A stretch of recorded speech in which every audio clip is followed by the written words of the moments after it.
E então agora passámos à parte, eu disse que era da meditação, mas não é meditação, porque isso é um bocado passar a carroça à frente dos bois. Primeiro temos que falar sobre nutrição, porque a meditação é uma técnica para aplicar a nutrição, não é? Vamos falar então sobre nutrição. A nutrição na terapia de Gerson nós já vimos que é tipos vegetais, não é? E podemos até dizer dividi-la em duas partes. Primeiro é a parte teórica, não é? Tu saberes porque os vegetais, qual é o efeito dos vegetais, quais são os melhores vegetais, qual é a melhor forma de os tomar, etc. E seria a parte prática, o conhecimento,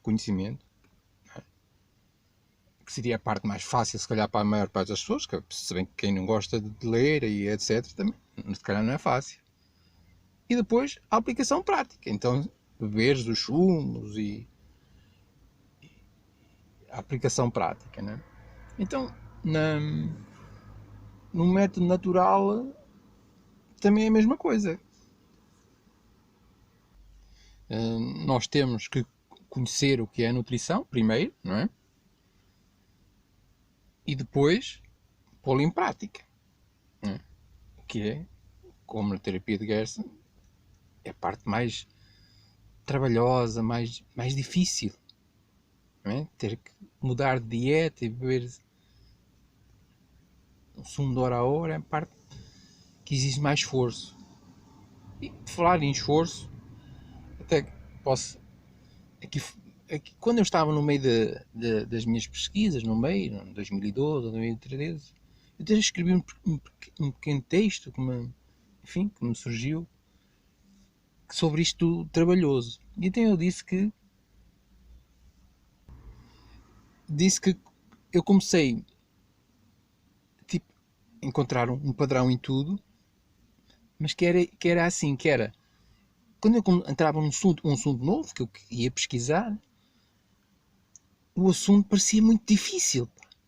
E eu até utilizo sempre este assunto, que era o sistema monetário.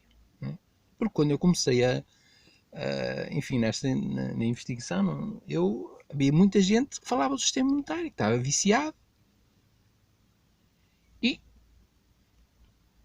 e eu, mas tentei entender o sistema monetário. E os primeiros comentários que vi aquilo, eu nunca na vida vou conseguir. Isto é muito difícil.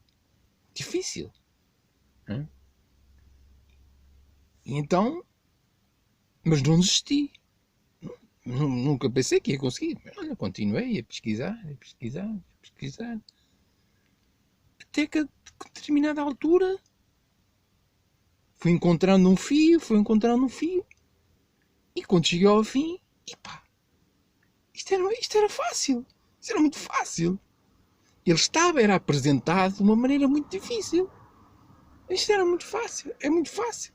Então, isto é só um exemplo, não é? E isso aconteceu-me em muitas coisas. E então eu tive quase uma sensação que era como se Deus ou o padrão, o padrão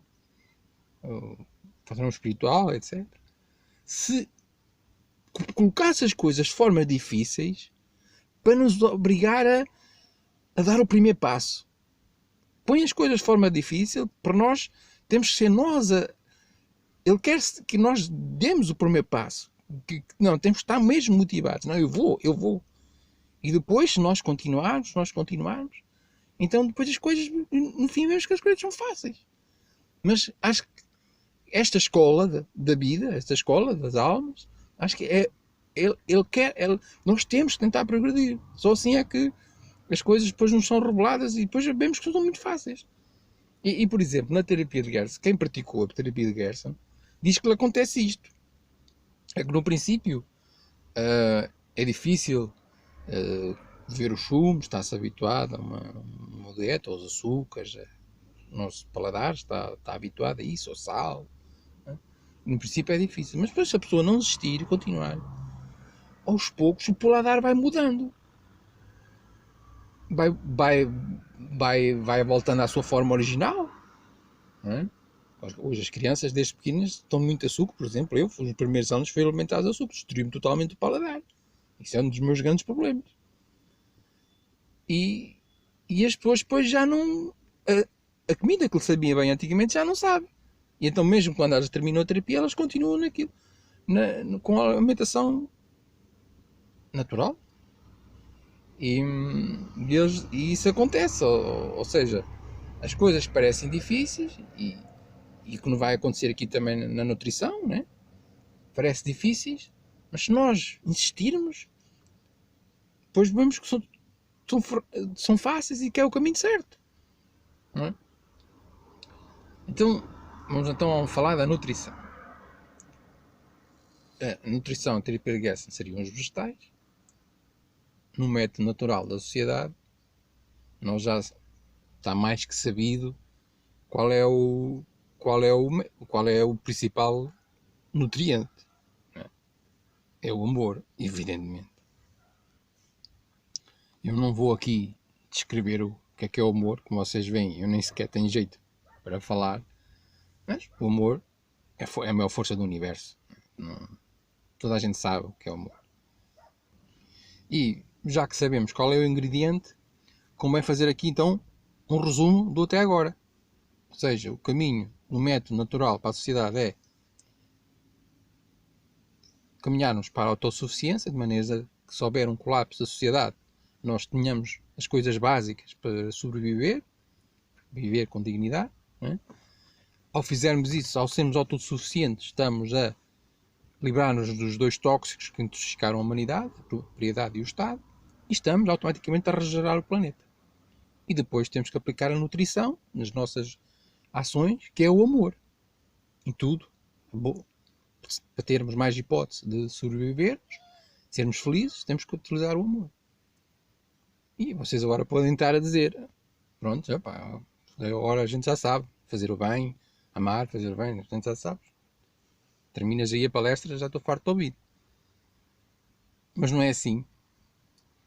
Por dois motivos. Primeiro, é que, assim, na generalidade, as pessoas sabem o que é amor, fazer o bem, etc. Vamos falar dos 3 maiores níveis do amor, dos 3 maiores ingredientes, mais altos do amor, os dois. O segundo e o terceiro, as pessoas até o conhecem. Sim, conhecem. Mas se nós olharmos para o mundo, apesar das pessoas até o conhecer e de nós sabermos que as pessoas tentam ser boas umas para as outras, assim, mas apesar de se calhar conhecem, se calhar não, mas uma coisa é certa, não o praticam. Ou seja, ou não se pratica com o nível que devia ser, que as pessoas sentem que era possível praticar até. Podia-se praticar mais. Ou seja, se as pessoas conhecem, mas não o praticam, é porque não o sentem. Não é? A sociedade, eu sou uma dos indivíduos, portanto, é porque os indivíduos, na generalidade, não o sentem. Quando a pessoa sente, então aí praticavam, não é?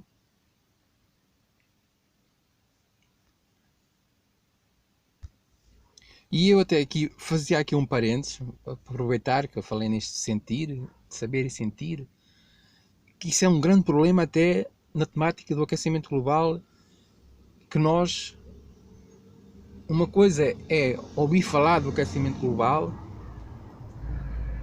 outra coisa é conhecer a fundo. E depois de conhecer a fundo, normalmente vem o sentir, quando se conhece a fundo. Isso é diferente a nós ouvirmos falar pessoas que não estão dentro do... que se falam na realidade, e a ouvir cientistas que a vida deles é estudar o aquecimento global, ou estudar a biologia, estudar a climatologia, o clima da história da humanidade, da história da Terra, o clima. Eles conhecem muito bem esses como é que funciona o clima. e conhecem muito de biologia, etc. E quando tu ouves essas pessoas assim, conhecem muito. Então, quando se vê entrevistas feitas por... quando eles estão mais à vontade, né? Quando feitas por jornalistas pouco conhecidos, ou assim, com uma versão mais pessoal, etc. Quando eles estão mais à vontade. Então, e aí nota-se de os ouvir falar que eles, como eles conhecem muito bem, tu vês que eles sentem o perigo. Não é? Eles sentem que a coisa é mesmo grave, é muito grave. Não é? Lá está, o base sempre é o conhecimento. Enquanto se tu falares com uma pessoa que não conhece bem a fundo, o aquecimento global é um problema e tal, mas não sente, porque não conhece aquilo bem a fundo. Então o primeiro passo é sempre conhecer a fundo. Depois a seguir vem o sentir. Não é? E então, fechando agora o parênteses, então a palestra não podia terminar por aqui, por esse primeiro motivo, que se as pessoas podem até conhecer, talvez, mas não sentem. Portanto, ou conhecem pouco e depois também precisam talvez de ajuda para interiorizar o que se conhece. Isso é o primeiro motivo. E o segundo é que não. O nível mais alto, esse aí, quase ninguém o conhece. O nível mais alto, esse aí, muito poucas pessoas o conhecem. Muito poucas pessoas. Já ouviram falar dele. Ele está na Bíblia. Portanto, a Bíblia é um livro, provavelmente o livro mais lido em todo o mundo. Ele está lá. Mas nunca ninguém prestou atenção. O que o mundo diz está ali, mas não é bem isso que quer dizer. Quer dizer outra coisa. Não é bem, é outra coisa. E sempre houve pessoas que disseram, não, é aquilo, quer dizer mesmo aquilo. Mas eram sempre considerados os loucos, os hippies, ou assim, qualquer coisa assim. E só para vocês verem a dificuldade que deve ser este nível, para vocês verem a dificuldade, vou só contar isto que aconteceu. Uma vez, eu li vários livros de Humberto Rodan, e o Humberto Rodan tinha duas grandes diferenças de mim. Primeiro, era um gênio, e segundo, tinha um interesse louco por religião. E então ele passou muitos anos a investigar diferenças entre religiões. E investigou, já li, foi há muito tempo que eu li, investigou, lembro perfeitamente, duas grandes religiões, as chamadas duas correntes, o cristianismo e as religiões da Índia. E foram na Índia que surgiram as primeiras religiões, os primeiros escritos sagrados, os primeiros mestres, etc. Há cerca de 5.000 anos, o cristianismo só foi há 2.000. E ele tinha uma paixão muito grande pela religião, gostava de saber a diferença entre os ensinos, etc. Entre os ensinos dos mestres, os livros sagrados, a Bíblia, os Vedas, não sei, já não me lembro. E uma vez perguntaram, tu que leste esses livros sagrados todos e conheceste os ensinamentos dos grandes mestres, qual é que tu achas que é o maior mestre de todos? E então as pessoas gostam muito de fazer esse tipo de perguntas, não é? E ele respondeu, olha, os grandes mestres ensinaram mais ou menos tudo a mesma coisa. Mas agora, houve um que eu diria que era o maior. Porque ensinou algo que os outros não ensinaram. Ou seja, se calhar, através dos ensinamentos que todos ensinaram, se calhar até se poderia lá chegar. Se calhar. Mas ele foi mesmo direto ao ponto. Ele foi direto. Portanto, só para vocês verem que é algo tão difícil, que só um mestre espiritual é que ensinou. Os outros nem lá conseguiram chegar, ou se calhar nem tiveram coragem, não sei. Porque ninguém gosta de dar notícias difíceis, que transmitem coisas difíceis, porque a humanidade faz muito isto, como sabemos, que é, não gosta da mensagem, mata o mensageiro, não? E isso é um outro grande problema do aquecimento global.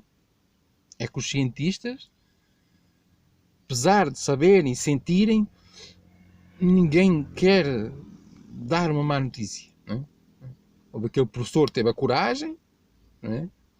Mas se nós analisarmos tudo isso, é que eles sentem, mas é muito difícil dar uma má notícia. Muito difícil. Portanto, para vocês verem o nível mais alto da nutrição é tão difícil que só um mestre espiritual é que falou nele diretamente. Não é? Pronto, agora vou então passar a falar sobre os 3 níveis mais altos. O segundo e o terceiro vai ser muito rapidamente, vocês vão lá chegar logo de caminho. E depois com o primeiro, vou falar mais um bocadinho a história disso. Então, a nutrição é o amor na generalidade, toda a gente sabe o que é, fazer o bem, amar o próximo, etc. E o terceiro nível, então, é simplesmente não faças aos outros o que não queres que te façam a ti. Obviamente. A maior parte dos pais ensina isto aos filhos. Enfim. É conhecido. Né? E o segundo é muito parecido. Faz aos outros o que queres que te façam a ti. É muito parecido. Confunde-se. Mas vê-se logo que há ali uma diferença. É que o primeiro não faças nada. Não precisas fazer nada. O segundo, tu já tens que ter uma ação. Faz aos outros o que queres que façam a ti. E eles são muito parecidos, até se confundem, né? Mas se nós colocarmos um exemplo prático, vemos que apesar de serem parecidos, é muito diferente. É um nível já mais alto, mas muito mais alto. E vamos dar um exemplo, não há nada como um exemplo concreto para perceber as coisas. Vamos falar no exemplo que foi falado muito há uns anos, que foi a Síria. A guerra na Síria. E muitas pessoas, a fugir da guerra, fugiram para outros países. A maior parte foi para países vizinhos, né? Mas alguns tentaram ir para a Europa. Né? E era muito falado na comunicação social sobre refugiados, né? Acolher refugiados. E havia uma grande polémica, né? Em países que não queriam acolher, outros queriam acolher, né? Deixar entrar nas fronteiras, outros fechavam as fronteiras. Né? Era muito falado. E vamos expor, então, como é que reage uma pessoa de nível 3, que diz, não faça aos outros, não queres que façam a ti. Essa pessoa certamente pensava, bem, olha, se fosse no meu país, se também estivesse aqui em guerra, eu tivesse que fugir, salvar os meus filhos e a minha vida, eu também gostava que me deixasse entrar no outro país, para não morrer, não é? Não gostava. Portanto, se eu gostava que me deixasse entrar, então votem deixá-los entrar. Deixem-nos entrar. Não os fechem a fronteira. Eu também não gostava que me fizessem a mim. Deixem-nos entrar. E aí deixávamos entrar. Mas agora, se fosse uma pessoa que praticasse já o segundo nível mais alto, que é faz aos outros o que queres que se façam a ti. Então, e aí já tinha que fazer qualquer coisa. Ela tinha que fazer. O que é que ela faria, por exemplo? Por exemplo, via que eles estavam a chegar, deixavam de entrar, sabe? E reunia-se com a comunidade. Epá, vamos, eles estão aí a chegar, vamos lá recebê-los. E chegavam ao pé deles e diziam, sei que vocês passaram grandes coisas, estão a fugir da guerra, e olha, sejam bem-vindos. Nós aqui, felizmente, temos fartura de alimentos, temos suficiente, temos até casas a mais. Olha, nós até arranjamos aqui uma casinha para vocês, tem aqui tudo o que é básico, alimentação, aí tudo, roupa, tem o que é básico aí. Se vocês precisarem mais qualquer coisa, digam.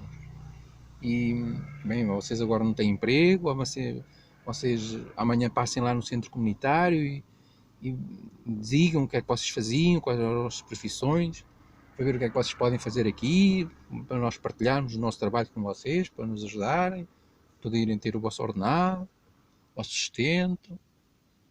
E olha, vocês não têm um grande problema, que não falam a nossa língua, de maneira que, olha, vamos fazer assim, vocês de manhã trabalham e à tarde vão, olha, podem ir lá para a escola,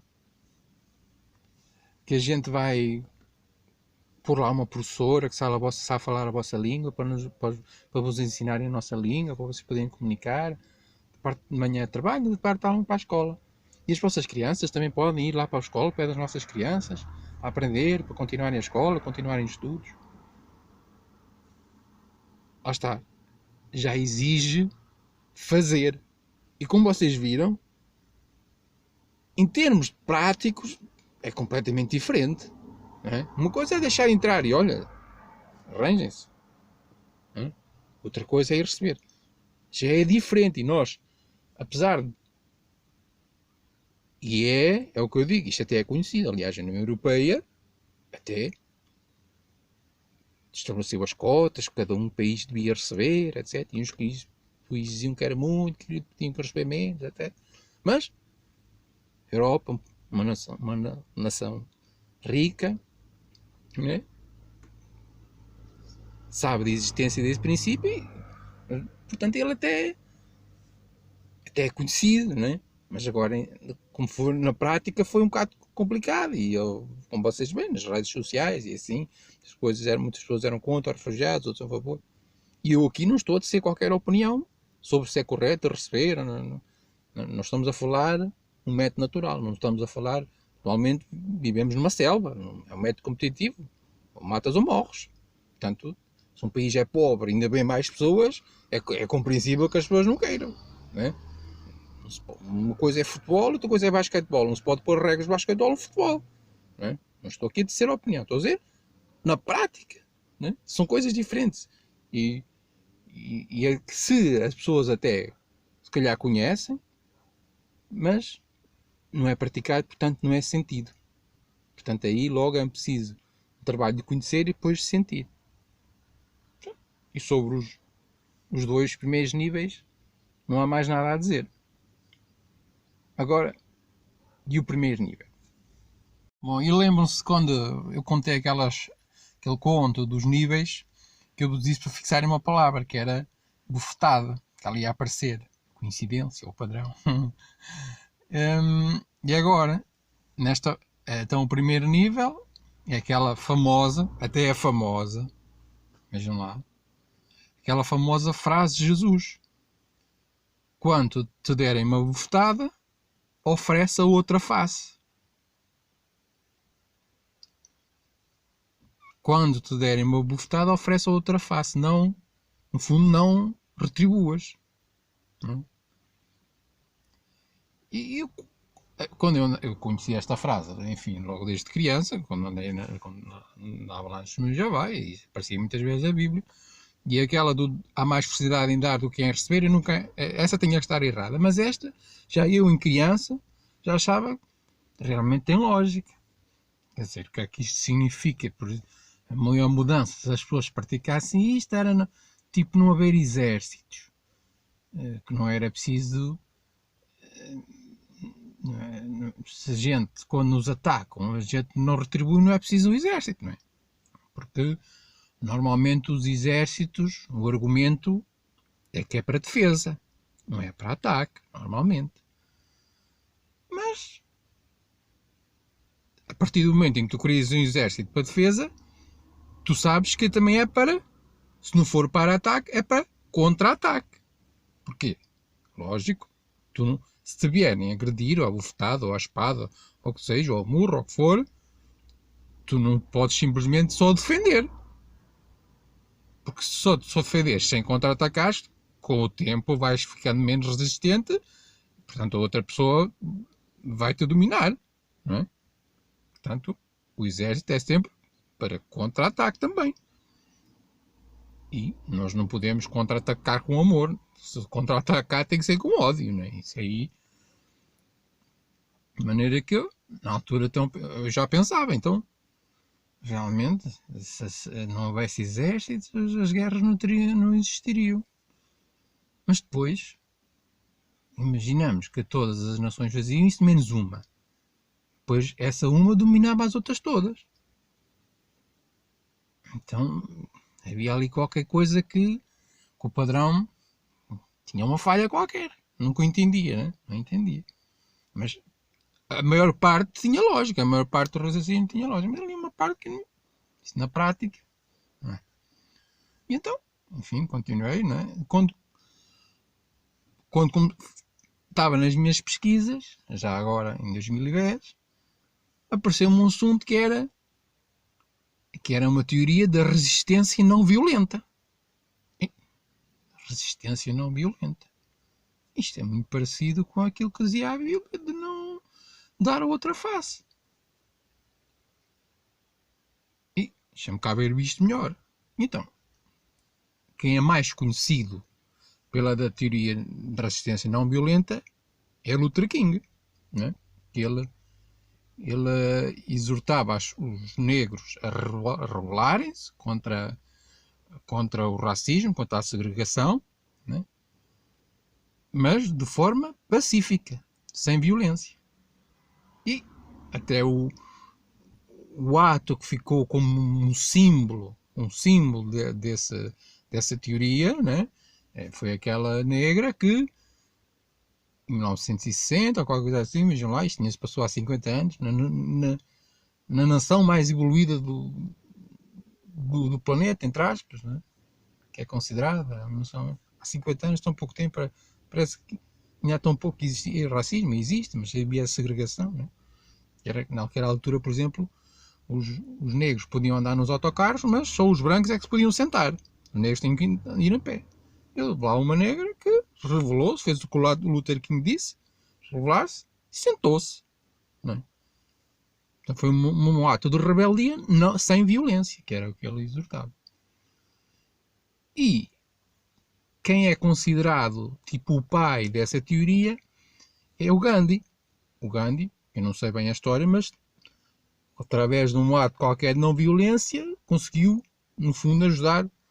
Deve ser isso, que a Índia se livrou do jugo do Império Britânico. Deve ser isso. E ele é que é mais conhecido por essa teoria da resistência não violenta. Mas quem foi o criador, entre aspas, quem foi o grande divulgador, foi Tolstói. E o próprio Hitler, o próprio Gandhi, correspondia-se com Tolstói. E Tolstói é mais conhecido pelos romances, o Guerra e Paz, o Ana Catarina, ou qualquer coisa assim. Mas ele escreveu isso na primeira metade da vida. Depois, na segunda metade da vida, ele escreveu só sobre a sociedade, assunto já com mais maturidade, né?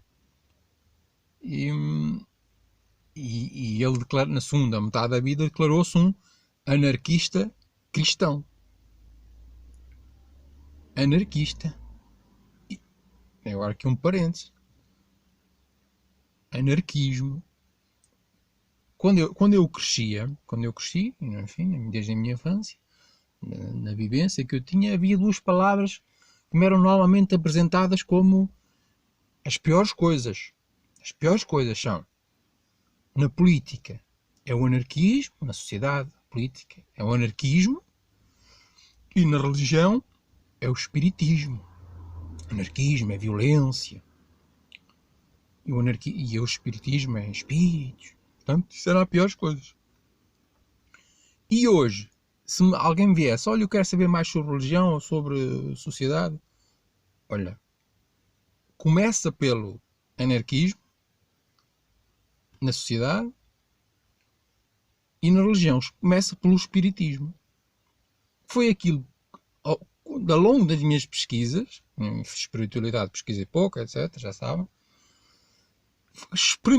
tudo espremido, o anarquismo e o espírito, é aquilo que traz mais sumo. Portanto, por ali é que se devia começar.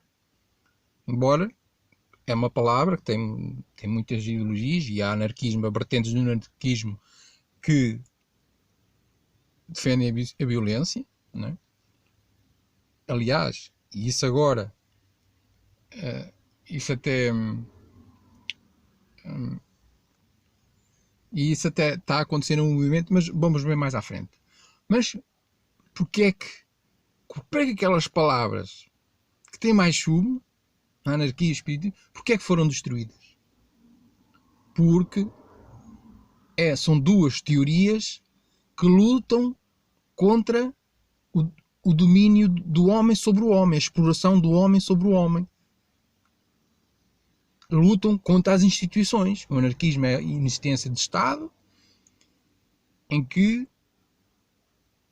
a organização não é de cima para baixo, mas de baixo para cima. Então, como e onde não existe a exploração humana, de uns ganharem com o trabalho dos outros, etc. Então, normalmente, as classes ricas, as classes, a elite, as classes ricas, as classes dirigentes, conseguiram destruir essa palavra. E no espiritismo é a mesma coisa, porque é uma doutrina que não tem uma instituição, não existe uma instituição do espiritismo. É uma doutrina tipo independente. Não é? E por isso, normalmente, o dinheiro destrói tudo, e essas palavras, especialmente a palavra anarquismo, foi completamente destruída. E hoje, sim, o próprio dicionário pode lá aparecer que é uma doutrina política, mas é também caos. Não é? Quando é exatamente o oposto, é a organização máxima, mas sem domínio, utilizando a democracia direta. E a palavra até hoje mais correta não é realmente o anarquismo, enfim, se formos ver a etimologia da palavra, é a ausência de autoridade, no sentido de um humano mandar noutro, mas se não olharmos para a prática do que defende o anarquismo, a palavra correta é, e olhando para o mundo, é cooperativismo, que é aquilo que eu já defendia. E até é interessante como é que eu, enfim, entrei nesta palavra do anarquismo, porque quando comecei nas minhas pesquisas, etc., às vezes aparecia essa palavra e eu normalmente até com imagens de violência, de deitar fogos a carro, etc. Eu, anarquismo, nunca liguei. Mas um dia eu, ao longo das minhas pesquisas, foi-me aparecendo muitas pessoas a partilhar conteúdos do Noam Chomsky. Muita gente a partilhar. E até fiquei espantado, nunca na vida imaginava, havia vários documentários sobre o homem. E, caralho, quantos comentários sobre o homem? E então palestras legendadas, etc. Havia muita coisa. Eu fui analisar o que eles iam, que realmente era uma pessoa com um conhecimento histórico impressionante. Né? É uma pessoa muito sábia, muito justa. Ele é um professor catedrático do MIT, né? Mas que é sobretudo conhecido pelo ativismo, que ele já faz da década de 60. E uma vez disseram que ele era um anarquista. O quê?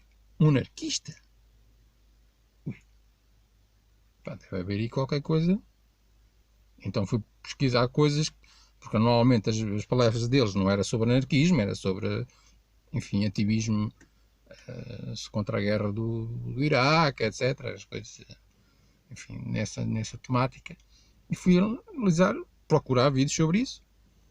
E aproveitei procurar o que era o anarquismo, pesquisar melhor. Então aí é que foi a minha surpresa. Não, o anarquismo no fundo é cooperativismo, é aquilo que eu já defendo, e é aquilo que o Noam Chomsky defende também. Não. E uma surpresa maior que esta foi esta, que eu quando, enfim, eu tenho uma página no Facebook de 13 mil seguidores, entre aspas, e onde partilhava muitos assuntos sobre cooperativismo e sobre a história, etc. Comentários. E quando entrei no domínio da espiritualidade, enfim, senti que também gostava de partilhar coisas nessa área. Mas aquilo era uma página sobre cooperativismo, né? Sobre problemas sociais, etc. Espiritualidade ali não E como foi o meu espanto, quando eu pesquisava o anarquismo, a espiritualidade faz parte do anarquismo. É uma das vertentes do anarquismo. A espiritualidade. Naquilo que parecia ser a pior coisa do mundo, foi encontrar a espiritualidade através do Star. E o ecologismo até. Viver a harmonia com a natureza. Faz tudo parte do anarquismo. Mas isto é uma parte sobre estas duas palavras que foram destruídas também. Então o Tolstói, ele declarava-se um anarquista cristão. E foi ele que escreveu um livro, O Reino de Deus está em Vós, em que ele então defendia a sua visão da sociedade, enfim, sem domínio do homem sobre o homem, e dizia, sim, quando Jesus disse que devíamos dar outra face, sim, ele estava mesmo a querer dizer aquilo. E isso significa que na prática, um país nunca pode ter, um país cristão, que se diga cristão, nunca pode ter um exército. E, sem falar nos países, um cristão, alguém que se diga cristão, nunca pode participar no exército. Porque o exército é violência organizada. É assassínio organizado. Portanto, nunca pode participar nisso. Porque se quiser seguir aquele ensinamento de Jesus, quando te derem uma chapada numa face, tu não retribuires, tu nunca podes participar no exército. Nunca pode ter um exército. E o livro, enfim, diz que sempre houveram seitas, ele faz um resumo da história, uma investigação na história, e sempre houveram pequenas seitas que defenderam isso, que Jesus queria mesmo dizer isso. Então é totalmente contra a violência organizada. E vejam lá onde sempre houveram, né? Onde é que hoje vamos encontrar esse não princípio? Nas testemunhas de Jeová. Eu costumo dizer que nas religiões, as testemunhas de Jeová é uma religião de extremos. Tem muitas das melhores coisas que tem uma religião e das piores coisas que tem uma religião. É uma religião de extremos. E nos países, normalmente, aponto os Estados Unidos. Os Estados Unidos têm das piores coisas que têm os países e têm das melhores coisas que têm os países. São extremos. E essa parte das testemunhas de Jeová foi algo que sempre que eu admirei. Né? Porque as testemunhas de Jeová não podem participar em guerras. Né? Em todas as guerras que existiram, nunca houveram lá testemunhas de Jeová. Portanto, consciência tranquila. E, obviamente, nem participar nada que tenha a ver com o exército, incluindo o serviço militar. Tudo, qualquer coisa. Até participar na guerra, né? Guerra organizada. E então, era até um dos meus medos em criança, né? Quando eu fizesse 18 anos, fosse chamado para ir à tropa, né? Ou tinha que ir ao juiz, dizer que era objeto de consciência, né? E se o juiz tivesse mal disposto, até podia ir preso. E muitas jabás foram presas e foram mortas, por Hitler até, que não participavam na guerra. Até esse aspecto sempre fascinou naquela religião. Porque é realmente o caminho certo, é aquele. E era um dos meus medos, mas depois passei a reserva e felizmente não tive problemas por causa disso. Mas vejam lá onde vamos encontrar esse princípio. E agora podemos fazer este pensamento. Não é? Olha o que é que teria acontecido no mundo se as pessoas tivessem seguido aquele ensinamento de Jesus. Como é que teria sido o mundo? Se as religiões tivessem praticado aquele ensinamento, poxa, só neste século morreram, sei lá, 100 milhões de pessoas em guerras, de formas mais horrendas. Aquelas vidas tinham-se poupado. Olha o dinheiro que não se... O dinheiro e os recursos que não se tem gasto em guerras. Aquele dinheiro aplicado no desenvolvimento da humanidade. Que loucura. Hoje, lá está os Estados Unidos, para falar o caso dos Estados Unidos, que é o mais louco do planeta, é o país mais louco do planeta. Não é? Mas pode-se aplicar em períodos, mas no planeta todo, mas na soma, mas de falar nos Estados Unidos, que é que tem o maior orçamento da defesa. A defesa. Metade dos impostos que os americanos pagam vai para o exército. Metade dos impostos. Olha o dinheiro. Ontem um colega meu, no Facebook, partilhou um texto do Galeano, né? Bastavam 11 dias do dinheiro que o mundo gasta em armamento para acabar com a pobreza no mundo. 11 dias. Só 11 dias. Podiam, como ele diz, o resto dos dias podiam continuar a matar-se uns aos outros. Já viram? Se tivessem seguido este ensinamento de Jesus, olha como o mundo não tinha sido diferente. Por isso, se já o segundo nível e o terceiro nível são difíceis, então vocês já podem ver o primeiro nível. Quando vocês olharem para o mundo e verem, proporem isto a alguém, é loucura. O nível de dificuldade deste primeiro nível. O nível de dificuldade. E atenção, isso não quer dizer, mesmo se não houvessem guerras, se não houvesse exércitos, não quer dizer que a violência acabaria. Não é? O que não existiria era violência organizada. Matança organizada. Não é? Porque, por exemplo, imaginamos que o mundo tinha seguido por aí, mas continua a vir a propriedade, etc. Havia sempre, certamente, dois vizinhos que um dia estavam mal dispostos e até por causa de uma vedação, um dia chateávamos, começava a batatada e um outro empurrava o outro, quis uma pedra e havia violência. Haveria violência na mesma, mas era em pequena escala. Não é? A guerra não, o exército não, é a violência organizada, não é? Porque um exército exige uma organização, uma mobilização de recursos enorme. Não é? E são milhões, e são milhares de pessoas. Não é? Só com existência, é preciso haver um Estado tóxico para haver um exército. Se não houver um Estado, uma organização de muitas pessoas, nunca pode haver um exército. Isso, a violência continua a existir, só que um efeito muito menor. E porque é que isto também é... Também este primeiro nível é importante no nosso cenário que nós estamos a trabalhar? Porque é que ele é importante? E agora até faço aqui um parênteses. Como falei em cenário, como eu disse no princípio, nesta problemática do aquecimento global, o que me impactou, o último impacto, foi definitivo, foi quando um professor emérito disse que o colapso era inevitável, era iminente, este século. Não? E depois eu pesquisei, como já disse no início, e vi vários professores universitários que não eram tão firmes como ele, mas diziam que, quem sabe, se continuarmos assim, no final do século, pode haver o colapso. Mas ninguém falava muito bem o que era isso do colapso. Né? O colapso é uma palavra, o colapso. E ontem, ou hoje, pela primeira vez, vejam lá, isto foi em 2014, e só hoje, em 2019, é que eu li um artigo de um professor catedrático também, né, a dizer que é possível que até ao fim do século morram 6 bilhões de pessoas.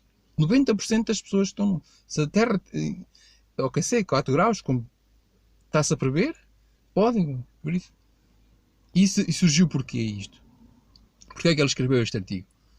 Porque, e aliás, ele num artigo diz lá que próprios tem colegas dele que já disseram isso há anos. E um foi o professor Kevin Anderson, que eu até lhe dei uma parte de um vídeo que ele aparecia.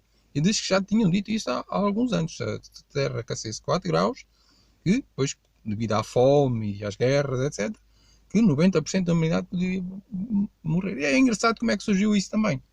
Porque é que ele escreveu este artigo? Porque aqui no mês passado houve um dirigente, entre aspas, do movimento Extinction Rebellion, que, quem não sabe, enfim, é um grupo ativista que é o mais conhecido neste momento, que Extinction Rebellion é mais ou menos rebelar-se contra a extinção, não é? Então eles fazem ações para tentar mobilizar os governos a tomarem medidas mais drásticas, não é? e a extinção está a extinção, quer dizer, neste momento já está a decorrer uma extinção. Nós estamos na sexta extinção. O que é isto de extinção? Como é que os cientistas chamam de extinção? Eles analisam, os paleontólogos, os climatologistas, etc., os cientistas, analisaram desde a formação da Terra eventos em que uma grande parte da vida na Terra morreu. E até consideram, até agora houve 5 eventos desses, que é a grande morte, ocorreu uma grande morte, em que talvez no pequeno morreram 20% da vida que existia na Terra. E o evento mais extremo que houve, ou foi por conta de meteorito ou dos vulcões, já não sei, provocou 90% da vida morreu. 90% de toda a vida no planeta morreu. Foi o maior evento. E neste momento já estamos no 6º evento. E este foi despolutado pelo homem, né? O homem, hoje, já existem cerca de, sei lá, 10, 20% menos de vida do que havia há 1000 anos atrás. Portanto, isso já está a decorrer. Provavelmente o que eles querem dizer é que querem evitar a extinção da humanidade. Seja a extinção ou até a morte de 90%. Né? E ele deu no mês passado uma entrevista à BBC, horário nobre, um dos principais programas da BBC, em que ele afirma lá que se nós não fizermos nada, existem cenários que os cientistas deram que é possível morrer 90% da humanidade. E isso gerou uma grande polémica. Os cientistas apresentaram mesmo estes cenários ou não apresentaram? Depois, nos dias seguintes, os jornalistas foram ver isso e depois concluíram que não, que os cientistas nunca apresentaram um cenário. E o vídeo até deixei graça, porque quando carregava para ver o vídeo, aparecia lá que este vídeo contém fake news. Que era então essa afirmação do dirigente. É? E então, esse professor catedrático, ontem, vi o artigo ontem, hoje, escreveu esse artigo para falar um bocado sobre estudos, né? Sobre essa afirmação que ele fez. Um artigo um bocado extenso, entre aspas, em que ele falava sobre os estudos, explicava, etc. Estudos, e a parte que nos interessa é que ele diz, não, é possível, é tal 1%, ele não falava 1%, né? Mas é possível, se a Terra acontecer 4 graus, e aliás ontem os cientistas franceses ainda aumentaram as previsões, podem aquecer até 8 graus, né? Mas pode, portanto, é um cenário que pode acontecer, dizem os cientistas, não é? O que deveria motivar a humanidade a usar o princípio da precaução, que é no fundo o que eu estou a tentar fazer com como enfrentar o colapso global. Mas nós ensinamos esse princípio aos nossos filhos, ter precaução,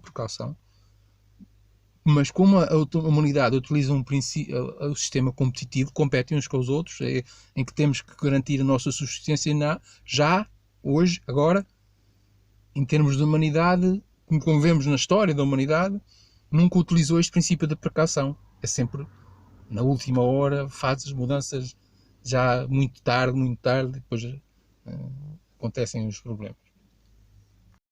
Então, e retornando então à pergunta, porque é importante então este primeiro nível no cenário que estamos a trabalhar? Porque, enfim, se for isso que acontecer, 1% que estamos a trabalhar, enfim, vamos caminhar para a autossuficiência, né? Vamos organizar a nossa comunidade e produzir, e depois vai acontecer aquela escolha, não é? Que eu falei no início, que é, vai haver a altura em que mas já temos aqui, agora temos que nos preparar para nos defendermos, temos que arranjar armas, se alguém nos vier atacar, para nós nos defendermos. E então vai surgir essa escolha entre optares por te defenderes, por organizares uma milícia ou um exército, ou não. Ou optares por um mais alto nível do amor, não é? Uma primeira regra, que exige muito conhecimento, espiritualidade, né? Ou vais optar por utilizar parece ser uma precaução, utilizar comprar armas e arranjar armas para nos defendermos. E se nós olharmos para o mundo, é muito fácil ver o que é que as pessoas vão escolher, não é? É fácil. De maneira que agora vamos só porque é a melhor maneira de ver, não é? A diferença, não é? O padrão espiritual, o mais alto nível do amor, diz-nos para um caminho. Não faças. Não. Usa o princípio de oferecer outra face. Não tenhas essa mentalidade de defender. Confia. Tem antes a mentalidade da partilha. Não é? Pensa antes, se alguém tiver para te atacar, olha, partilha o que tens com ele. Ensina-lhe. Nós conseguimos isto. Vocês também podiam conseguir. Pá, arrisca, podes. Ele pode não ir por aí, pode matar, é verdade. Mas utiliza o princípio da espiritualidade. Utiliza porque é o melhor. É o melhor. Mesmo parece mais arriscado, mas é o melhor. É o que nos diz a espiritualidade. Nos diz a lei do amor, a mais alta lei do amor. Mas depois tem a outra versão do psicólogo. Para tu acreditas noutra vida, não, parece-me mais seguro aqui para usarmos aqui um exércitozinho e isso não é para atacar ninguém. É só para nos defendermos. Se alguém nos atacar, a gente defende-se. Não é para atacar. Não é? E vai. É essa escolha que nós vamos ter. E agora vamos colocar um cenário para pormos estes dados todos no cenário e ver o que é melhor. Se é realmente o conselho espiritual ou se era o método que parecia proteger. Então, o cenário é o seguinte. Mas antes vou só falar aqui num raciocínio, que abriria um parênteses para mostrar este raciocínio que eu achei bastante interessante, daqueles padrões e coincidências que eu vejo em todo lado, que é, nós falámos que no futuro vamos ter que fazer essa escolha, né? E é engraçado que eu encaro este momento em que vivemos agora, e vou falar num caso que é o movimento, então, o Extinction Rebellion. Já houve muitos movimentos anteriores, assim, enfim, 350.org, etc., que tinham como objetivo, então, alertar para as mudanças climáticas, né? Mas este, até pelo nome, é diferente. E porque eu acho que agora, que nós neste momento estamos a viver uma viragem, vai começar uma nova era.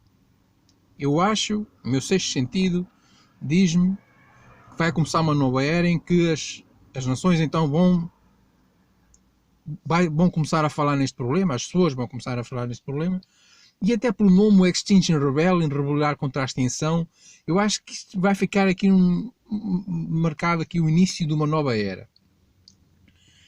E é engraçado que, eu não sei, eu não analisei este movimento, mas deve ter começado há alguns meses atrás, e ele começou adotando a teoria da resistência não violenta. Então, era fazer manifestações, fechar pontes, por exemplo, fechar estradas para chamar a atenção, etc.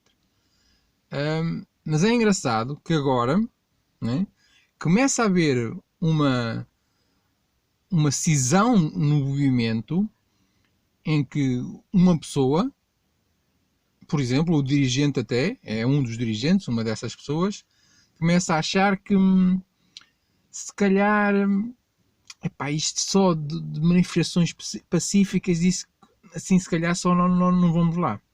Se calhar vamos ter que começar a utilizar violência. A situação é tão grave que se calhar se isto só com manifestações pacíficas, se calhar não vamos conseguir. E então ele até propôs que, por exemplo, para começar, colocasse um drone no aeroporto de Inglaterra. Que é perigosíssimo, podia fazer cair aviões, morrerem pessoas, etc. Né? Então está a começar então a haver essa decisão, né? Que eu diria que ia começar para o futuro, já começa a acontecer agora. Já nesse momento está a correr essa divisão entre uma parte que acha que deve continuar com a resistência não violenta, outra já deve trazer a violência. Então fechava parênteses. Pronto, vamos então ao cenário. O cenário é o seguinte: nós temos um vulcão enorme e do lado direito ou esquerdo temos uma ilha. A 100 km temos uma ilha. Do lado esquerdo temos outra ilha. As ilhas são muito parecidas. Tem tipo 2 países, é assim, as ilhas eram enormes e começaram originalmente com 2 povos separados, né? Depois foram crescendo e depois conheceram-se, cada um fala a sua língua, tem o seu país, né? E cada um tem 1 milhão de habitantes, ou seja, cada ilha tem 2 milhões de habitantes. E pronto, e eles vivem em harmonia, vivem em paz entre eles. Durante muitos anos. E então houve uma altura que o vulcão entrou em erupção. Entrou em erupção e nós sabemos que a erupção vai demorar 10 anos. E a erupção, enfim, manda uma grande erupção, manda areias para o ar e encobre o Sol durante 10 anos. Isso é um fenómeno que já aconteceu no passado, ainda aconteceu agora em ponto pequeno, há pouco tempo. E nós sabemos que nos próximos 10 anos vai haver pouca produção de alimentos. E nós sabemos que vai haver tão pouca produção de alimentos que, vamos supor que cada pessoa só precisava de 1000 calorias, não é? Normalmente precisam de 2000, mas se calhar as pessoas comem mais do que deviam. Vamos supor que precisavam só de 1000 calorias. Então nós sabemos que o alimento que vai haver nos próximos 10 anos, que mesmo dividido entre todos, de maneira que cada pessoa come o mínimo, para não ter fome, que são as 1000 calorias, mesmo o mínimo, no fim dos 10 anos só vão estar 1 milhão de pessoas vivas, ou seja, metade da população vai morrer, porque não vai haver alimentos. Nós já sabemos isso. E agora vamos ver a diferença entre as 2 ilhas. Vocês estão a ver, uma podemos chamar a Ilha do Amor, em que já são pessoas de nível 7, já decidiram utilizar todas as leis do amor, portanto há um povo que não tem exército, não é? Não tem exército. E o segundo é um povo normal, não é? Que não querem entrar em guerra uns com os outros, mas cada um tem o seu exército só para se defender em caso de haver algum problema. Não é? E então, o que é que se passou nas ilhas então? Na Ilha da Defesa, podemos chamar assim, então no primeiro ano ainda havia estoques, no segundo havia um país que estava um bocadinho mais afastado do vulcão e a ter mais raios de sol, ainda conseguiu produzir o suficiente para ter as 1000 calorias para o seu povo, mas o outro não, o outro já tinha só 800 calorias, já começou pessoas a passar fome. Então foram ter com o outro povo, então, epá, nós estamos aqui a passar fome, pá, tem que nos dar alguma coisa, eu sei que vocês têm isso suficiente para vocês, têm que partilhar connosco, nós estamos a passar fome, não vamos deixar os nossos filhos morrer, não é? E os outros disseram, epá, só temos mesmo 1000 calorias, é mesmo o mínimo, nós não podemos partilhar. E até por mais, se a gente sabe lá se para o ano isto não continua, o vulcão, não é? E o outro certamente dizia, pá, não, para o ano isso já passou, é só desenrasquem só este ano. E outros não se rascaram. Foi cada um para o seu ano. Mas depois certamente as pessoas estavam a passar fome, pá, eles não dão a mão, tem que ter a mal. Temos que lá ir buscar os toques deles, vamos fazer um assalto. Né? Depois fizeram um assalto e morreram os guardas e os outros vingaram-se. E o resto das histórias nós já sabemos. Foi daí para a frente, foi guerra, porque havia menos comida, havia menos guerra. É a história do planeta Terra, não é? Todos a guerrear uns contra os outros. E depois nós já sabemos como é que são as guerras, não é? É só destruição, ou seja, se a capacidade de produção já era pouco, ainda havia menos. Depois as pessoas estavam bêbadas quando assaltavam, comiam, até estragar, etc. Enfim, como nós sabemos que são as guerras, não é? E passaram os anos naquilo, guerra, depois um país derrotou o outro, depois dentro do próprio país começaram as guerras às cidades contra as aldeias produziam e depois não queriam dar às cidades, etc. Por aí afora, né? O caos. E o que é que se passou na Ilha do Amor? Então no primeiro ano havia estoques, depois no fim do segundo ano, os coordenadores reuniram-se, É assim, nós temos, este ano só vamos ter 900 calorias por pessoa para o próximo ano. Portanto, vamos ter todos passar um bocado de fome. Vamos, todos os dias temos que ir todos para a cama com fome. Todos os dias. Só vai haver 900 calorias. E então aí eu, e como eu, muita gente, que eu não sou nenhum santo, né? Levantava-me, ei, calma aí. Não. Eu já bebi o suficiente, já estou pronto para fazer a grande viagem, tive uma vida maravilhosa, não, eu não quero que nem eu passar fome, nem muito menos os meus filhos a passar fome, não, eu vou fazer a grande viagem, não, eu para mim vou fazer a grande viagem. E os meus filhos, pai, não é preciso, a gente divide por todos, pode ser que o vulcão para o ano já dê, não, eu dizia, não, filho, respeita-me, não. Eu, já sabes que isto é tudo passageiro, isto é só uma viagem, é só uma aventura. Por isso, respeita-me. Eu, por mim, termino a minha viagem aqui. E pronto. Na semana seguinte, faria-se uma festa. Né? Eu não comeria, ia viajar. Né? E foi uma festa. E no fim da festa, então, eu ia para a minha caminha, com os meus filhos à volta, a minha família, os meus amigos. Né? E com uma máquina de eutanásia, carregava-me no botão e partia serenamente a dormir, olhando para a minha família, feliz da vida. Né? E para um ano aconteceria o mesmo, e outras pessoas só ofereceriam, talvez a minha esposa. E assim, todos os anos aconteceria a mesma coisa.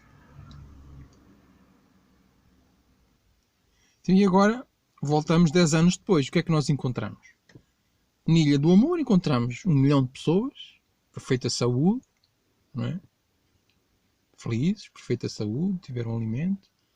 Até naquele dia em que o vulcão parou, disseram daqui para a frente este dia vai ser sempre um dia de festa, né? Para recordar os heróis da grande fome. E estavam bem. Na outra ilha, como é que eles estavam? Estavam cerca de 100 mil pessoas, completamente traumatizadas, muitas mutiladas. Passaram 10 anos de guerras, de stress. Pelo caminho morreram 1 milhão e 900 mil pessoas, só precisavam ter morrido 1 milhão. Morreram em condições traumáticas de guerras. Tiveram uma vida também sempre de sofrimento, de guerras. A ilha completamente destruída. Enfim, totalmente diferente da mesma coisa. Tudo porque um utilizou a lei do amor e outro utilizou apenas o instinto, sem conhecimento, sem a lei do amor.